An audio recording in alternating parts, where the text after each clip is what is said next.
இப்போ நம்ம அவுரி பொடி அதே மாதிரி கரிசலாங்கண்ணி பொடி ரெண்டையுமே வச்சு நம்ம ஒரு பேஸ்ட் ஒன்று ரெடி பண்ணி ஹேரில் அப்ளை பண்ண போகிறோம். அதை அப்ளை பண்ணும்போது பார்த்திங்கன்னா ஹேர் கருமையாக இருக்கும், அதே மாதிரி நல்லா வளரும். அதை எப்படி தயார் பண்ணுறது அப்படின்றத வந்து நான் காட்டுறேன் பாருங்கள். அதே மாதிரி அவுரி பொடி 2 ஸ்பூன்,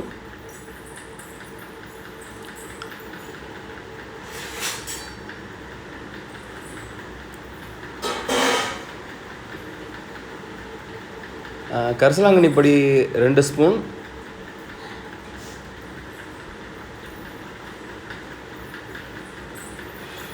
இது ரெண்டுத்தையும் போட்டு நல்லா மிக்ஸ் பண்ணணும்.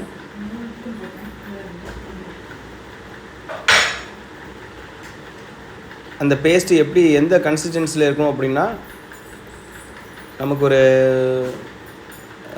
எப்படின்னா நம்ம ஜல்லி மாதிரி இருக்கணும். அந்த மாதிரி பொசிஷனுக்கு நம்ம அதை கரைச்சிக்கணும். ஒரு பேஸ்ட் அளவுக்கு நம்ம சீயக்காய்லாம் போடணும்ல, அந்த அளவுக்கு நம்ம கரைச்சிக்கிட்டு,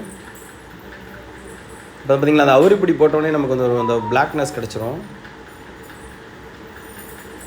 ஓகே, அது நல்லா அந்த பேஸ்ட்டை மாதிரி கொண்டு வந்து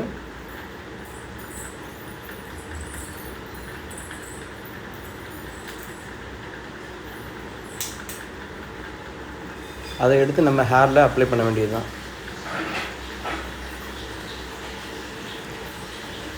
இப்போ பாருங்கள், இந்த மாதிரி எடுத்துக்கணும். இது எடுத்து நம்ம ஹேர் அப்படியே கொஞ்சம் நல்லா அதாவது தேய்க்கிறதுக்கு முந்தின நாளே பார்த்திங்கன்னா ஷாம்பு போட்டு குளித்து நல்லா இந்த எண்ணெய் பிஸ்கு இது மாதிரி இல்லாத அளவுக்கு நம்ம நல்லா காய விட்டு முடி வச்சுருக்கணும். அப்போ எடுத்து அப்ளை பண்ணும்போது உங்களுக்கு ஈஸியாக இருக்கும்.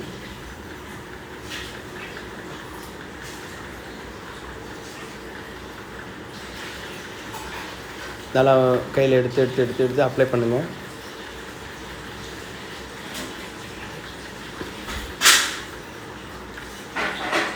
அப்ளை பண்ணி நமக்கு ஒரு 2 ஹவர்ஸ் காய வைக்கணும்.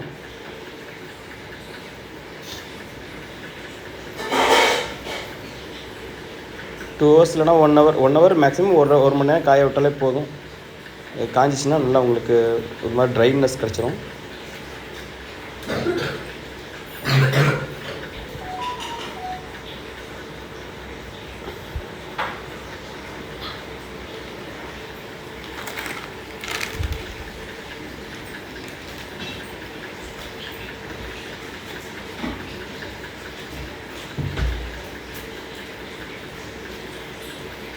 ஃபுல்லாக எங்கெங்கெல்லாம் இருக்கோ அது எல்லாத்தையும் அப்ளை பண்ணுங்கள். அப்ளை பண்ணிட்டு காய விட்டுருங்க. பாருங்க, நான் 1 ஹவர் கழித்து நான் குளிச்சிட்டேன். ஒய்ஃப் குளிச்சிட்டாங்க. அவங்க குளிச்சுட்டு ஹேரை பாருங்களேன் எப்படின்ட்டு நல்லா கருமையாக இருக்குது. பார்க்க நல்லாவும் இருக்குது பாருங்கள். ஓகே ஃப்ரெண்ட்ஸ், இதை நீங்களும் பயன்படுத்துங்க. லைக் பண்ணுங்கள், சப்ஸ்கிரைப் பண்ணுங்கள், மறக்காமல் பெல் பட்டனை கிளிக் பண்ணுங்கள். Thank you friends.